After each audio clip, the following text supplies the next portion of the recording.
Professor doctor Mohammad ইউনূসের government অনেক জায়গায় এমন ভস্কট পাকিয়ে রেখেছে সেই জিনিসটা ডিল করাটা খুবই মুশকিলের ব্যাপার হবে। 1986 সালে ম্যাডাম খালেদা জিয়া উনি এরশাদের পাতানো ইলেকশনে যান নাই, কিন্তু হাসিনার সাথে জামাত ঠিকই ইলেকশনে গিয়েছে।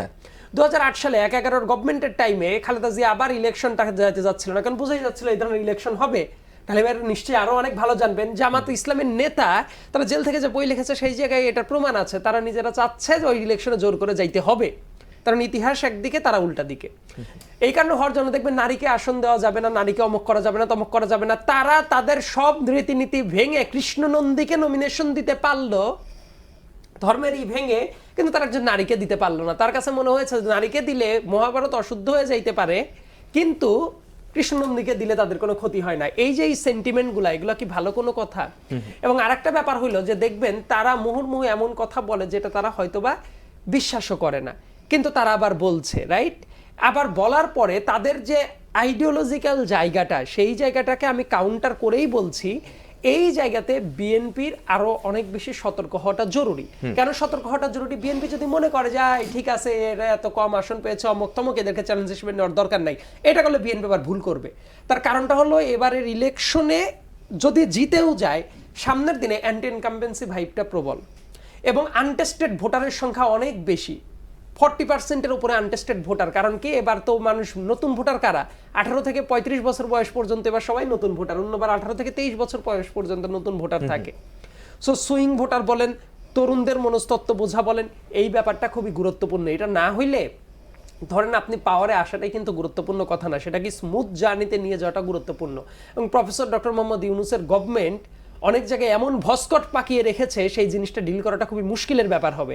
এমনকি ধরেন বিএনপির কিছু জায়গাতে খুবই আনকম্প্রোমাইজিং হওয়া উচিত। নাম্বার 1, দলীয়ভাবে দুর্নীতিটাকে কোনো অবস্থাতেই প্যাট্রোনাইজ করা উচিত না, কোনো অবস্থাতেই। হু এভার ইট ইজ, কেউ করলে তাকে সেটা ফেলতেই হবে।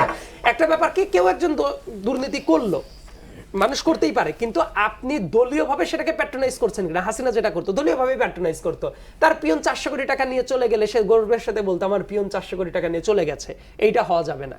আর একটা ব্যাপার হলো মানুষকে গুড গভর্নেন্স, এইটা যেমন হওয়া যাবে না, একই সঙ্গে আপনিও একটু টাচ করে গিয়েছেন যদিও, যে এই লাগাম টানার যে সক্ষমতা সেটা বিএনপির আছে কিনা। গত 1.5 বছরে আমরা কি দেখলাম? অনেক জায়গায় অনেক বিশৃঙ্খলা ঘটেছে। ধরেন কেউ যদি বলে যে কোথাও কোনো বিশৃঙ্খলাটা ঘটে নাই, এই ব্যাপারটা আমার কাছে মনে হয় যে সত্যকে একটু পাশ কাটিয়ে যাওয়া হয়।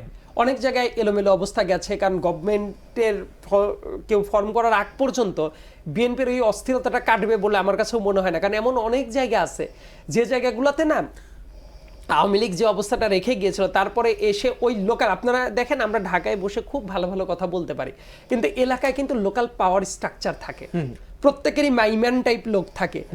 ঘাটমাট ঘাটের যে বিলি বন্টনের যে ব্যবস্থা, সেই বন্টনের ব্যবস্থাটাও অনেক জায়গায় ফেয়ারলি হয় না। সো এই যে অনেক জায়গায় আমি বলবো যে যা যা হওয়া দরকার ছিল সেটা হয় নাই।